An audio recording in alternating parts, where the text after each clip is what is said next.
Sobat Korinius, apa kabar? Kembali lagi ya teman-teman, kita membahas perkembangan soal kasus Subang. Kasus Subang terbaru terjawab sudah siapa yang membawa mobil Yaris dari TKP pembunuhan ibu dan anak di Subang. Kasus pembunuhan ibu dan anak di Subang atau dikenal dengan kasus Subang masih terus didalami polisi dan sejumlah saksi kembali diperiksa.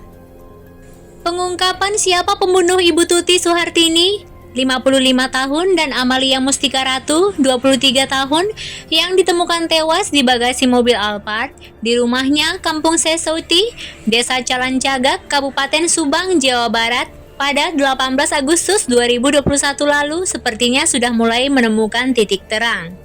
Kabar terbarunya, Mulyana atau Pak Mul saat istirahat pemeriksaan di Polda Jawa Barat pada Senin 14 Agustus 2023 mengungkap fakta baru soal mobil Yaris yang sempat menjadi sorotan.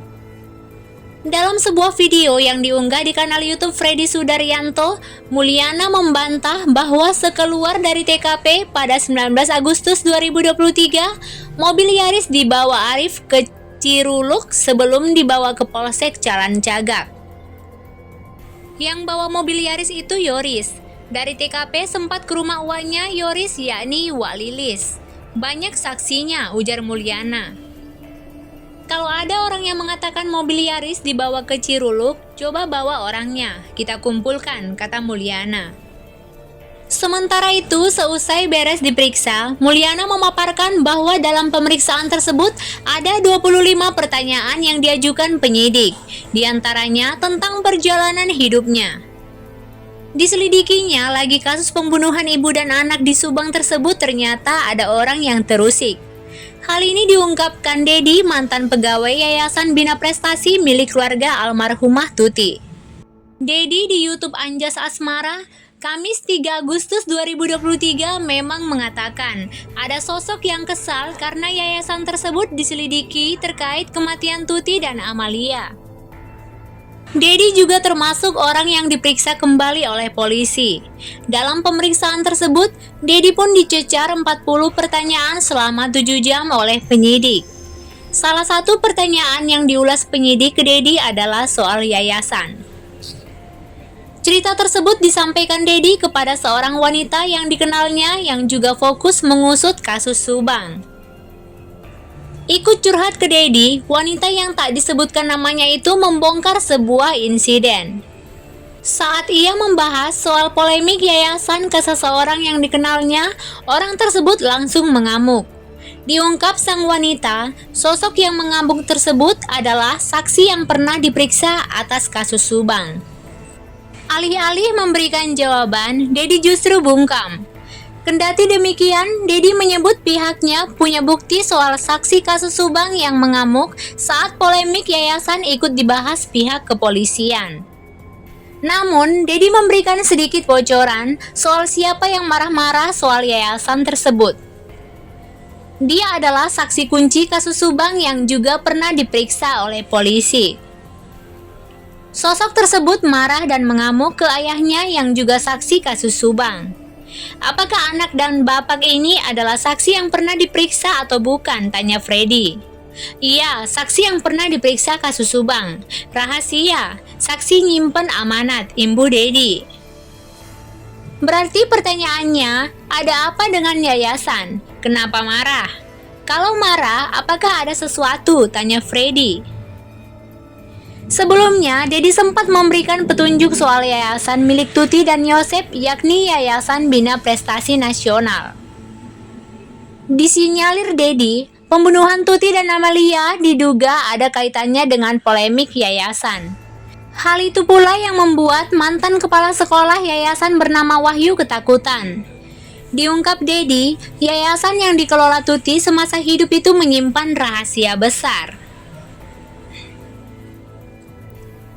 Rahasia tersebut pun turut diketahui oleh Wahyu. Karenanya, saat dicecar kepolisian hingga viral kasus Subang, Wahyu bak ingin melarikan diri. Bahkan saat hendak diperiksa oleh polisi, Wahyu sampai sakit karena tak kuat mental. Wahyu sempat takut sama media, takut ditanya-tanya. Waktu saya ngobrol sama Wahyu, kemungkinan dari yayasan takut terbongkar, kan dia tanda tangan apa-apa. Misalnya pembunuhan, nyangkutnya dari yayasan. Takutnya gitu kata Wahyu, kata Dedi dalam wawancaranya di kanal YouTube Yahya Muhammad. Terkait rahasia yayasan, Dedi tak tahu banyak. Namun, Dedi telah belak-belakan terkait rahasia yayasan yang ia ketahui kepada pihak kepolisian. Ditanya YouTuber hingga media soal rahasia yayasan tersebut, Dedi tetap bungkam. Arif adalah anak dari Mulyana atau Pak Mul. Arif disebut-sebut adalah seorang anggota polisi dan bertugas di Polres Subang. Sosok Arif tak banyak diketahui.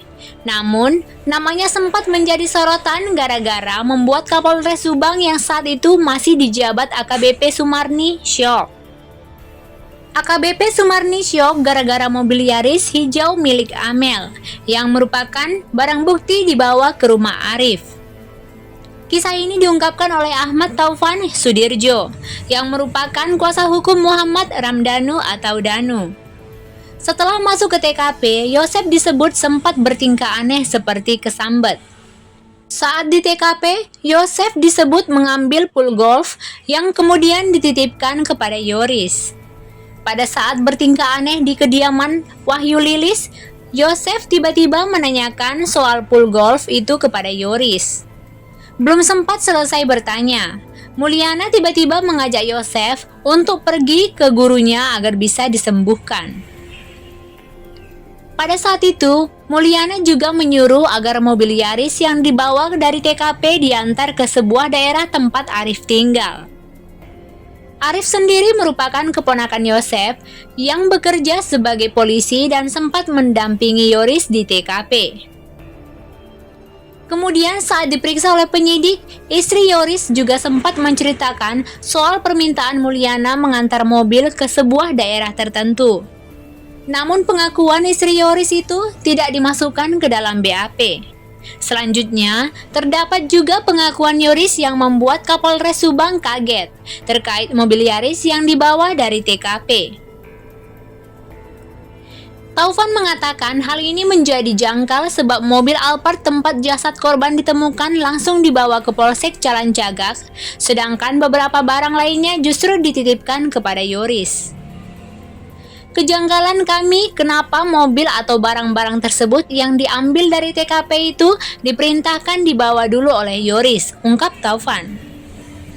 Kami berharap penyidik benar-benar profesional dan memeriksa kejadian yang sebenar-benarnya, sambungnya.